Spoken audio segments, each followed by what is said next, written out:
Okay. Actually, I'm going to do that as part of the sermon now, actually. Okay, today's sermon is entitled, How Service Grew the Early Church. Who here likes statistics? Oh, only a few of you. I love a good statistic. And so I thought I'd share with you a little bit about Christianity in Australia, but we're going to start off with Seventh-day Adventism in Australia. Now that graph there, sorry the number is a bit small, but over here we've got 1980 and here we've got 2025. Looks like Seventh-day Adventism in Australia is doing great. We've gone from 45,000 to 65,000, or 62,000 roughly. But I've kind of lied with this statistic. I've kind of tricked you a little bit. Because look, this axis here doesn't start at 0. It starts at 45,000. So really our growth looks more like that. Yeah, it's still going up. Maybe not quite as impressive. And if we compare ourselves to a few of our, contemporaries, the blue line is the Baptists, the Lutherans, Pentecostals, and we're down the bottom, Seventh-day Adventism. We have gone up. The Lutherans have kind of gone down. Pentecostal and Baptists have gone up. But we're still pretty small in Australia, aren't we? Pretty small. Now, if we add some more churches again, so now we're adding Anglican in the red, Catholic in the green, and Adventism's this little orange line right down here. Okay. Now, interestingly, a lot of Christianity is on the decline, which is sad. But Adventism still is growing a little bit, which is great. So that there is from this is all from the Australian census. So the orange line is Christianity, all types of Christianity. No religion is pink, and other religions, whether they be Islam or Hinduism, whatever it is in blue. So Christianity is on the decline in Australia, which I'm sure you all know. You've kind of heard this before. And what is, if we examine the same statistics before, so we looked at this graph before and you might be like, oh, is that the same graph? Well, it's not exactly. We used to have the number of people on this side here, but instead now we're looking at the percentage of the population. Okay? So here we can see that the percentage of the population that class themselves as Catholic or Anglican or other types of Christianity is pretty much all decreasing. And if we zoom in on a few of our contemporaries, before Adventism and Baptists and Pentecostal were all going up, because they were growing in numbers, but as a percentage of the overall population, they're shrinking. And if we look at Adventism, we're actually shrinking as a percentage of the overall population. We are still growing in numbers, but not as a percentage of the population. And so Australia probably went from around 15 odd million people here to 25, 26 million by the time 2020. So we're at the moment about 0.25% of the population, so that means about 1 in 400 people in Australia are Adventist. So, what should we do? Well, today's sermon is going to examine a bit of ancient history. And we're going to look at how Christianity grew in the early church, and we're going to look at what they did, and maybe we can draw something from what they did, and maybe we can do it, and maybe Christianity and Adventism in Australia will grow as well. So here's a brief timeline that we probably generally know pretty well. We know that AD 31, Jesus gave the Great Commission, there was Pentecost, and then up until about AD 90, we've got a lot of knowledge as Adventists. We see it in the Bible, we read the Acts of the Apostles, and all this content, Paul's missionary journeys, Peter's visions, writing of Revelation, John's exile, that's all covered in the Bible. And so we are pretty familiar with it. We're familiar with that period of history. We're familiar as Adventists up until about AD 90, AD 100. We know what happened because it's in the Bible. Now, we also know about Constantine. Who knows who Emperor Constantine was? Yeah? So he was the Roman emperor, that legalized Christianity. Okay? He also supported the church a lot, and he did that in AD 300. 315, something around there. But what happened between AD 100 and AD 300? It's 200 years there. And to be honest, I didn't know much about it. And I'm guessing a lot of you probably don't know much about it either. We kind of know it was the early church. We kind of know Paul went on his missionary journeys. We kind of know there were missionaries still going around. But we don't really know what happened because it's not generally covered. Even in Spirit of Prophecy, when you're looking through Ellen White's, not the Acts of the Apostles, the Great Controversy doesn't cover this section in great detail. It basically starts off with Constantine and a bit of the oppression of the Christians. So today we're going to examine the 200 years that saw an enormous amount of growth.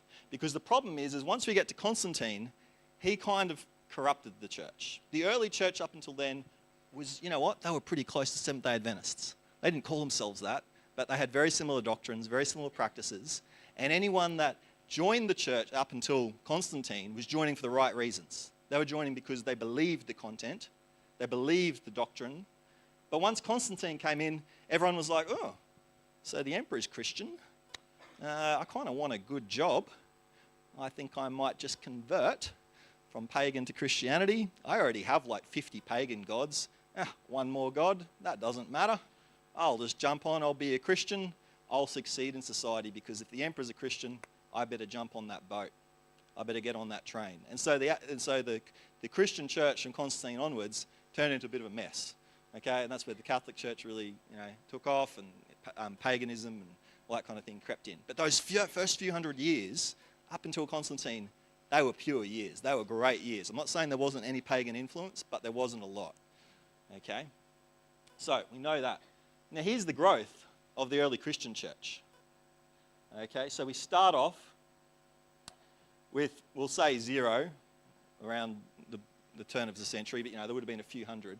But when Christ gave the Great Commission, there was probably only 1,000 followers, roughly, really committed followers. Other people were interested and maybe they believed, but it wasn't like Christianity had absolutely swept the Roman Empire while Christ was being crucified. Okay, he had a lot of interest, he was the talk of the empire, but it wasn't a formalized new religion yet. There wasn't many followers.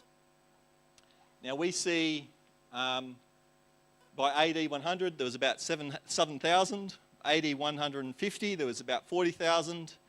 AD 180 there's 210. By AD 300 we had 5 million, and by AD 350 there was 31 million.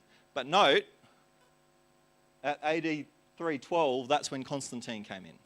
So anyone kind of after here, so there was about, I would say there's probably about 5 million genuine Christians that are joined for the right reasons, but the 31 million there, a lot of them had joined just because Constantine in AD like 313, I think we just saw, had been like, hey, I'm going to be Christian. Christianity is now the official religion. Come join up. So let's look at that growth. 5 million people, exponential growth. How did they pull it off? Okay, there was still persecution going on. What did they do? So let's look at the context a little bit. So the Roman religion at the time was paganism. And it was polytheistic, so that means they worshipped lots of gods. They had some Greek gods, Egyptian gods, Apollo, Venus, all those Roman gods. The gods were anthropomorphic in that they behaved like flawed humans. They partied, they were lustful, they were basically just humans but acting quite poorly. And they were indifferent to human suffering. They didn't care about humans. And religion, pagan religion, was transactional, not relational. People gave sacrifices, but they just did it to gain favours. Pagan temples were more like elite clubs and eating societies. They didn't really teach. There wasn't moral teaching going on there. There was no congregational life, just clients and occasional worship. So this is the environment that the Christian church is in the Roman Empire. And obviously there's, different levels of commitment in any religion. There's probably some nominal pagans. There's probably some very committed pagans. But this is the religion, and these are the values of the religion that they're operating in, or they're contesting with. Now we, Christians, we view mercy as a value, don't we? But paganism, they didn't value mercy at all. They viewed pity as a weakness. And caring for the sick and poor was irrational. It was actually part of their religion to not do that, because they're like, no, it's about me. I should be getting ahead. It was all the wrong way around. Mercy, if you were too merciful, it was regarded as a character deficit, for goodness sake. Social ethics were built around status, strength, and honour. No concept of human dignity. Women, slaves, infants had very little worth, almost no worth. There was no cultural or ethical mandate to care for the poor or the sick. None whatsoever. Now, let's look at, so that's the religion. Let's look at what the cities were like. Now, often we think of Rome. What do you think of when you think of Rome? What building do you think of? Colosseum, the Pantheon, these big, grand buildings, these wide open streets and big squares.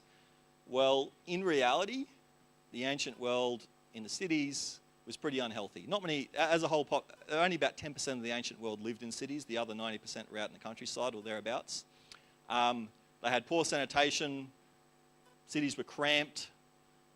Yes, you had the rich ruling class, but you had a lot of poor people living there just in ghettos.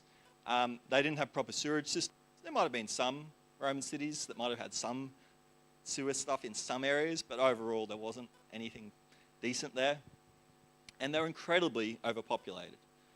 Multiple families to a single room. So when we look at the population density of ancient cities, we see ancient Rome had roughly 300 people per acre. Okay, so the church grounds here is probably, what, about 2 acres, is it? So you had 300 people living every day. We had 600 people living on these church grounds every day. Ancient Rome was about 300. Ancient Antioch was around the 200. To put in perspective, Manhattan in New York today, with all its skyscrapers, is only sitting at around 116 people per acre. Okay, in Greater Brisbane, that's us way down here, we've got like 10 people per acre in Greater Brisbane. So we are very spread out.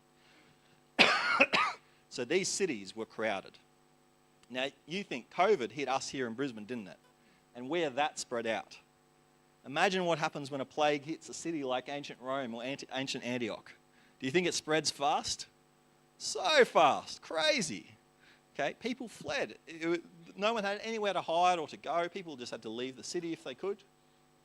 And so the kids during the children's story, they acted out the Antonine plague, which happened about 165 to 180 years after Christ. We don't really know exactly what disease it was, but it was likely smallpox or measles. It spread throughout the Roman Empire. It killed about 30% of people. Okay, so COVID had mortality less than 1%. Here, 30% of you, you're gone. Severely weakened the Roman military and economy. And so in the background, you can see the angel of death there is knocking on someone's door. So it was just displaying how many people died. Now, there was a doctor. His name is Galen, and he was the personal doctor of Emperor Marcus Aurelius, and his writings and his concepts of medicine were basically the adopted concept of medicine for like 1,000 years. So he was a really famous doctor. He was a good doctor for those times. But as soon as the plague hit, where did he go? He shot off to his country estate. He didn't stay in the city. He ran away. And the emperor, Marcus Aurelius, ordered him back and said, "Oi, Galen, come back here and look after me. Otherwise, something might happen to you." So then he came back. But he hid off in his estate for a few years, and he was the best doctor around. Okay? So that's the context of these plagues. Oh, sorry, there is water here. I just haven't drunk it. But yeah, thanks, Sandro. So that's the context in which Christians are operating. Okay? So when this plague hit, the pagan response was abandon the sick. Literally, there is plenty of evidence showing that pagans kicked people out of their houses, threw them on the street, and people died in the street. There was no effort to even care for your own family members because they were that scared of getting the plague themselves. And so what you saw up here with the kids acting out, throwing people to the street, absolutely happened. That was the typical pagan response. The doctors like Galen fled. Mercy was discouraged. Priests performed rituals, but often the priests had run off as well, or, they were sick as well. They didn't really care. When we look at the Christian response, they cared for the sick, regardless of who it was, even if they were pagans. They stayed behind. They brought in people off the street. And they cared for their own families. And guess what? A lot of pagans are like, wow, those Christians are working miracles. They're all surviving. Because guess what? You could survive the plague as long as you were looked after. You might still die, but you had a pretty good chance of surviving if you got water, food, good place to sleep. And so that's what the Christians were doing. So all the pagans are out here suffering.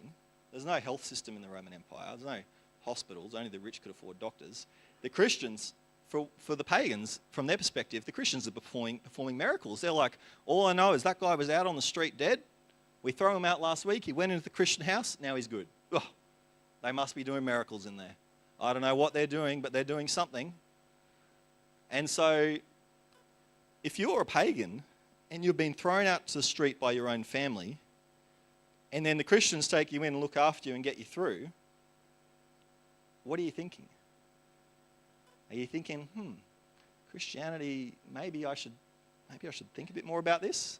Or are you thinking, oh, all right, sweet, thanks, I'm good now, I'm just going to go back to my family who just kicked me out to the street? No. Well, they might. I'm sure they would have gone back and whatnot, but it would have.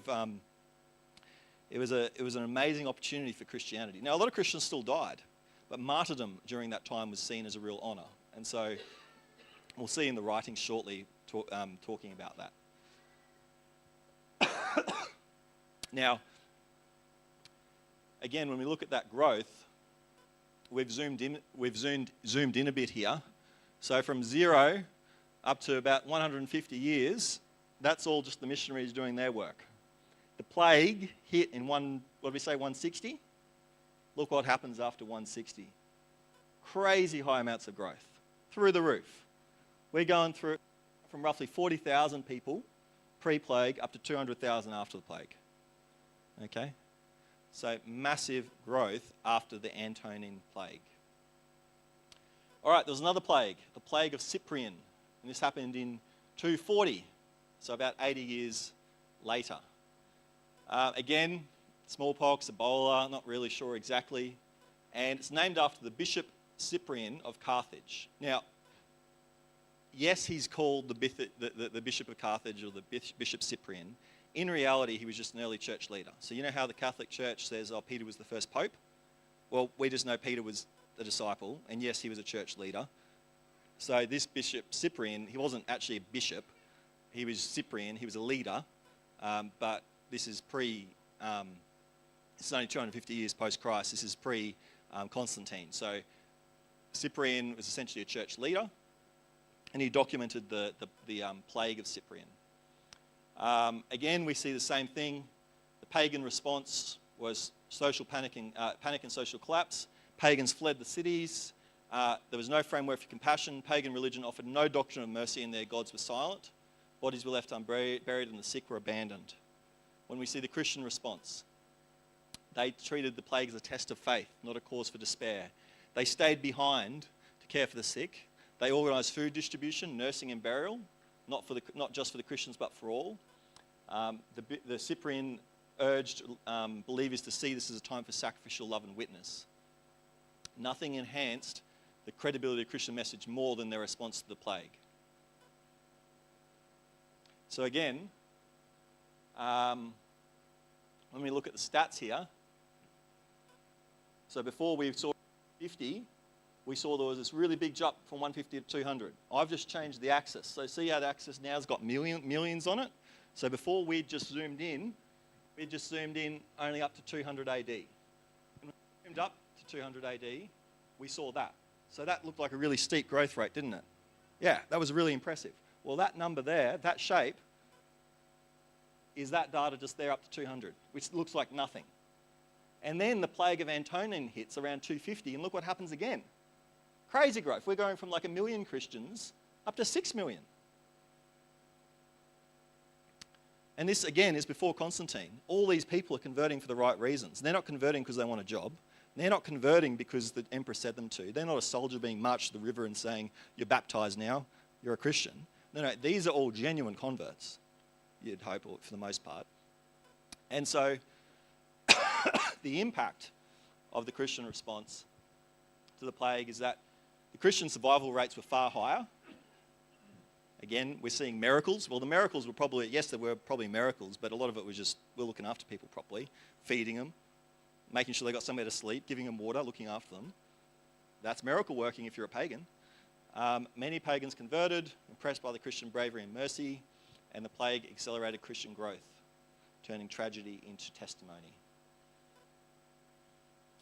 Wouldn't it be great if we saw growth like that in the Christian church today? So I've got some big quotes up here on the screen. I don't expect you to read them all. Actually, I'll just have a drink.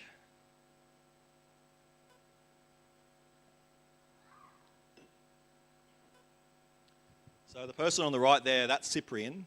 He's wearing a bishop's hat, but again, that's an artist's impression. I don't think that he would have been wearing that hat. But this is a bit of a summary. So an ancient writer, Pontus, relates that before an assembly, Cyprian spoke of the blessings of mercy and of merit to be gained by helping not only the faithful but also the pagans. He went further in effort to relieve the situation. He assigned duties to individuals in proportion to their wealth and position. Those who could not give money gave their services. To comfort the members of his flock, he strengthened them in the throes of such a calamity, to reconcile them all with the will of God and to recall to their minds the glories of paradise.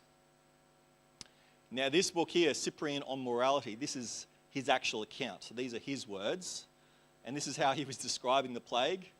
I won't read the whole thing, but it says that now the bowels loosened into a flux exhausted the strength of the body, that a fever contracted in the very marrow of the bones, breaks out into the ulcers of the throat, that the intestines are shaken by continual vomiting. Sounds like a pretty terrible plague. So that's in chapter 14. He's describing the plague.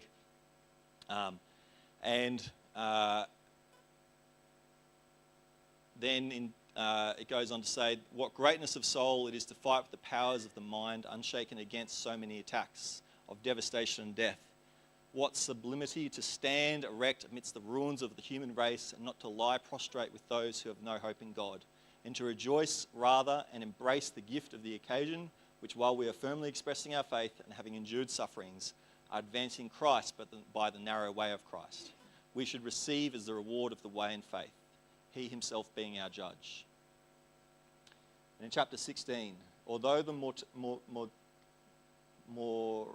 mortality has been contributed nothing else, it has especially accomplished this for the Christians and the servants of God, that we have begun gladly to seek martyrdom while we are learning not to fear death. These are trying exercises for us. So yeah, it's hard. He knew it was hard, but they give us the mind, the glory of fortitude. By contempt of death, they prepare us for the crown. Didn't realise I had even more. What a significance, beloved brethren. All it has, how suitable, how necessary it is that this plague and pestilence, which seems horrible and deadly, searches out the justice of each and every one and examines their minds of the human race, whether they well care for the sick, whether the relatives dutifully love their kinsmen as they should, whether masters show compassion to their ailing slaves, whether physicians do not desert the afflicted begging. So here he's making reference to all the doctors that just shot out of the city. Whether the violent suppress their violence, whether the greedy, even through the fear of death, quench their ever insatiable fire and the raging of variance, whether the proud bend their necks, whether the shameless soften their effrontery, whether the rich, even then the dear ones, are perishing and they are all about to die without hairs, bestow and give something. So he's basically saying, you know, people probably aren't thinking about their own mortality, but when a plague hits, everyone starts thinking, oh, what's going to happen to me when I die? Am I still going to be greedy?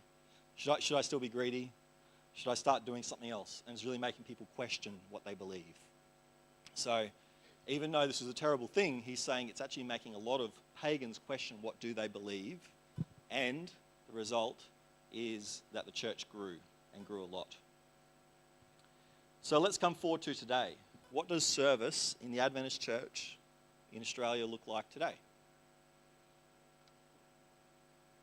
Do we do stuff? Yeah, we do. We've got a lot of institutions. The Adventist church has got Avondale, Hope Channel, ADRA, the SAN, 3ABN. We've got schools, we've got aged care, we've got sanitarium. We've got all these great institutions. We love a good logo. We love a good institution. And these institutions do great work. And a lot of us members work for these institutions. And we're able to serve in our jobs, which is fantastic. And my question for you, during the plagues, the Cyprian and the Antonian plague, did they have any of these institutions? They didn't. They didn't. The hospital was in the home.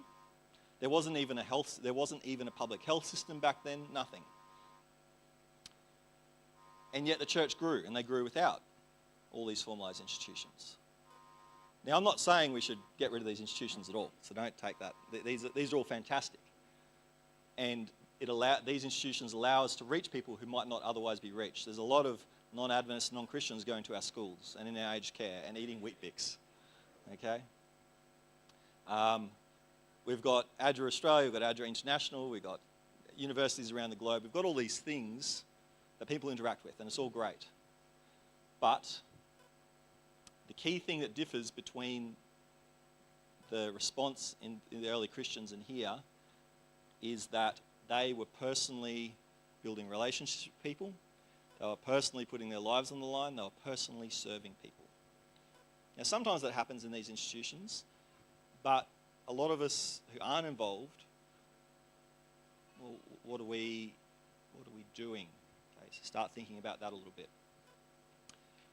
Let's now read some verses from the Bible, see what the Bible has to say about service. So if you'd like to open your Bible, I'm going to call on a few people to read.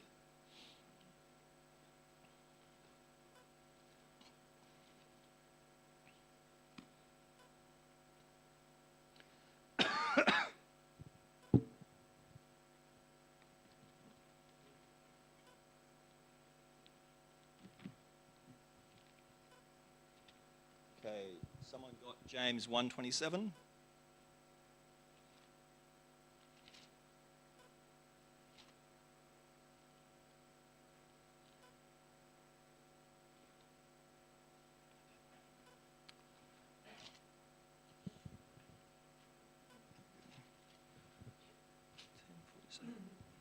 Yeah, if you want to read James 1:27. James 1 verse 27. Pure religion and undefiled before God and the Father is this: to visit the fatherless and widows in their affliction, and to keep himself unspotted from the world. Thanks. I'm going to read Mark 10:45. For even the Son of Man did not come to be served, but to serve, and to give his life a ransom for many. Someone else got James 2:17 and 26. James 2:17 is even so faith, if it hath not works, is dead, being alone. And 2:26 is, for as the body without the spirit is dead, so faith without works is dead also. And has someone got Proverbs 19:17? Anyone who is kind to the poor people lends to the Lord. God will reward him for what he has done. Thank you. And the most famous verses, or one of the most famous, is probably in Matthew. So if you'd like to turn with me to Matthew chapter 25.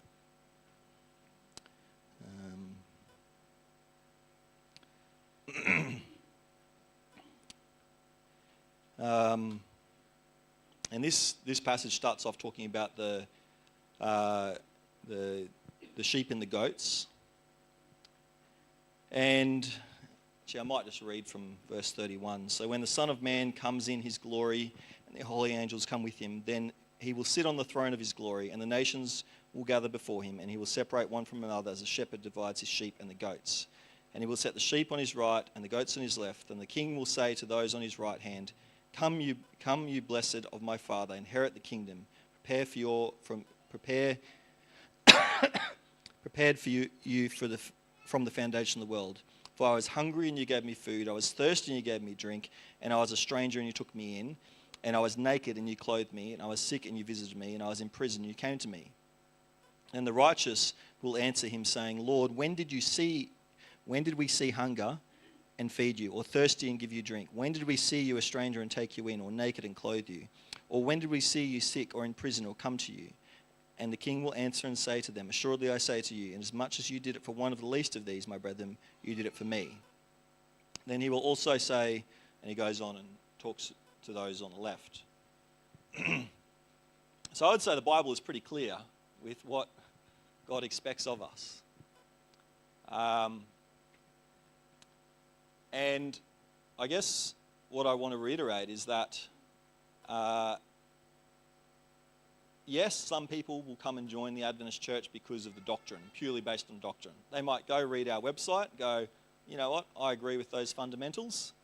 I'm going to go be an Adventist." Boom. I don't care about people in the church. I don't care about anything else they do. I believe in the doctrine. I'm going to be an Adventist.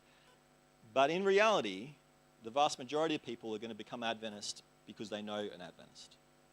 Okay? Maybe they come to church. Maybe you invite them to church. Maybe it's a family member. And yes, they will learn about the doctrine and they will see how that is truth and whatnot. But they're going to be brought into Christianity, be brought into the church because they know someone. And because someone has shown them kindness, someone has looked after them, or they've seen someone show kindness, look after someone else. That's where the growth in the early Christian church happened. And that's where the growth, I think, today is happening. And that's where we should be focusing our efforts. Now, it's a challenge in that back in the day there was no welfare, there was no social security, there was no public medical system.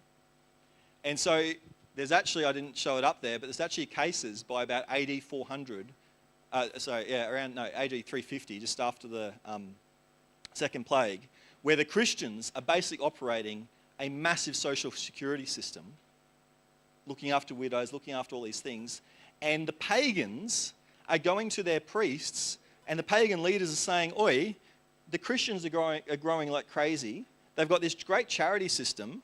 They're helping everyone. We need to do that." And they're telling the pagan priests, "Go start doing charitable exercises." And they're telling the pagans, "We need to be to do charitable exercises too." And they try. And you know what? They fail because it's not actually part of their value system. They don't value charity at all, fundamentally. They only valued it because they want to grow. They don't want Christianity to take over. And so there's historical evidence just showing that when the pagans tried to do this charity system, it just failed, whereas the Christian system worked really, really well. And so in reality, the Christian social security system of looking after widows and taking the sick into their home, that's really the basis of our democratic and Protestant social security systems today, in a way. And so the challenge is, in today, we have a public health system, and we have Centrelink, and we have all these things. And so it's very easy to go, "Oh, yeah, it'll be right. I don't need to do anything. They can just go get Centrelink. They can just go to the public health system. They can just sort themselves out with the government. The government will look after them." And it's great we have all that. I'm not saying we shouldn't. But what that has meant is that we individually have outsourced our responsibility for the Great Commission and our responsibility for service. We've outsourced it to the government, and some of us have probably outsourced it to all the Adventist institutions. We've gone, "Oh, well, we've got ADRA. I don't need to be involved. ADRA gets funding from the government, and they take up offerings. Yeah, the church is doing something. I don't need to be involved. But I'll put my offering in the plate." I'm not saying we shouldn't, but I don't need to do anything. We've got Adventist aged care and Adventist education. I don't need to help any old person. They can get the pension. They can go into a nursing home. We've got all those systems there. What else? And so we outsource our responsibility. In fact, we have, as much as you at Berkman Gary here share a pastor, we have an enormous number of pastors per believer here in Australia compared to a lot of other countries. And so we have even, I think, outsourced our responsibility for sharing God to our pastors to an extent. We've said, "Oh, well, the pastor, we pay him a wage. Isn't he supposed to do all the evangelism? Yeah. Yeah, I think all he has to do is write a sermon and each week, and I think, we'll just get him to evangelize. I don't need to. I'll just put my offering in the plate. I don't think that's what God intended. When we read those verses before, God didn't say, as long as you're a member of a church that has, so if we read in Matthew again, it didn't say, as long as you're a member of the Adventist church or some other Christian church, and as long as the church was giving me food, and as long as you lived in a democratic country that had a good social security system, as long as the government was giving people somewhere to stay and to drink, then you're okay. That's not what the verse said at all. The verse is clearly saying we individually have to do something. We individually have to be looking after people. Now, sometimes it's hard. It's hard to serve when what? I'm going to walk around. It's hard to serve when maybe the people you're serving don't appreciate it. That's hard. When else is it hard to serve? I'm doing a roving mic. When is it hard to serve? There's no time in the day. No time in the day. When is it hard to serve? Anyone else? Pastor? You don't want to say anything? Yeah? It's hard to serve when the people might be serving are a bit dysfunctional. It's hard to serve. Oh, someone up the back here, was it? Oh, yeah, I'll come up the back. It's hard to serve when maybe you have no money and you have to work. Who was it up here? Oh. It's hard to serve. It's hard to serve when you're hurt. When you're hurt, yeah. Maybe someone's hurt you. But sadly, it's hard to serve. When you've got 2 young kids. When you've got 2 young kids, yeah. Now, look, they're all good reasons, but sadly they aren't actually they're not legitimate excuses. Because I don't see any footnote here saying this only applies to people that are rich and have heaps of time on their hands and aren't busy at all. There's no footnote saying that. So, yes, it might be hard, but I'm sorry, that's not an excuse. Tough talk. So, my challenge to you today is to get out in your community. Maybe you'll go join a club. Maybe that will be a knitting club or a sports club. Or you might go volunteer over at Pine Rivers has got a really good, they do the food parcel, pantry stuff. Get out in your community. So let's say you're a great Adventist, and let's say you come to church every week without fail, and you come to prayer meeting, and you maybe you've got a job here at Burpengary Church. But let's say that apart from going to the shops to get your groceries, you don't actually ever talk to anyone that isn't Adventist. My challenge to you is you need to get out in your community. You need to go find people, whatever that might look like. Now, it might take time to build relationships with people. I'm not saying go join the knitting club or the sports club and then immediately start proselytizing on your first day there. Because everyone's going to look at you a bit weird and be like, sorry, who are you? This is a knitting club. We don't even know you yet. Sorry, this is a sports club for all the kids play on a Sunday morning or something. Sorry, what was your name again? And so it might take time to build relationships, but we need to be building those relationships.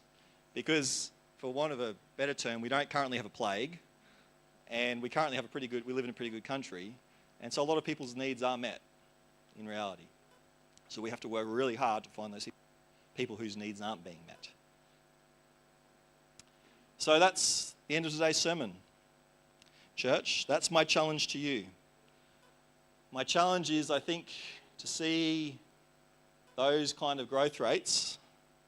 Yeah, there have to be some broader socio-economic changes in society, but if every single one of us was actively taking people into our homes and picking people up off the street and feeding them and clothing them, can you imagine how quickly the church would grow?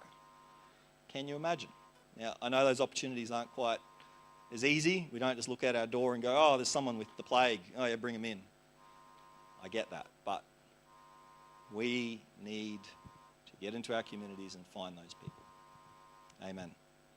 All right, would you like to stand for our last hymn?